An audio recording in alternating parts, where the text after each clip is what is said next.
श्रद्धेय महानुभावों, शिक्षण की प्रणाली में महर्षि दयानंद स्पष्ट करते हैं कि यदि बच्चे को पढ़ाना है तो सबसे पहले उसे अक्षर बोध के बाद, शब्द बोध के बाद उसे शब्द अर्थ के बोध में सारे शास्त्रों को बांधने का प्रयास करना है।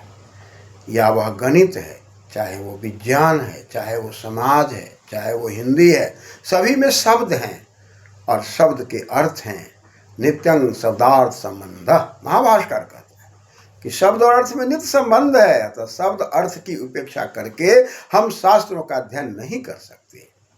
अतः शब्द अर्थ तक पहुंचाने के लिए तद्वारम अपवर्गस्य वांग मलानं चिकित्सितम, वाणी मल की चिकित्सा और शब्द अर्थ तक पहुँचने का दरवाज़ा, मोक्ष तक, सुख शांति तक पहुँचने का दरवाज़ा व्याकरण है।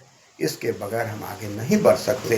अतः व्याकरण की उपेक्षा करके हम शब्दों तक नहीं पहुँच सकते, अर्थों तक नहीं पहुँच सकते।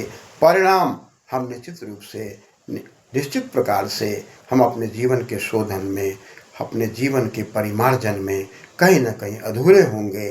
परिणाम क्लेशमय जीवन होगा, दुखमय जीवन होगा। सब कुछ रहते हुए भी सब बेकार, और सब बेकार रहते हुए भी सब कुछ ठीक।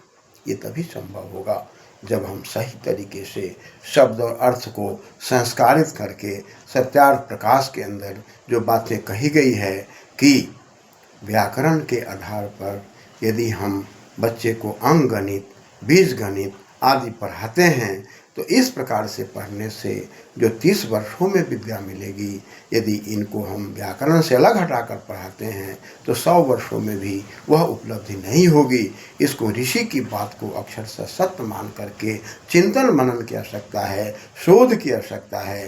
धन्यवाद।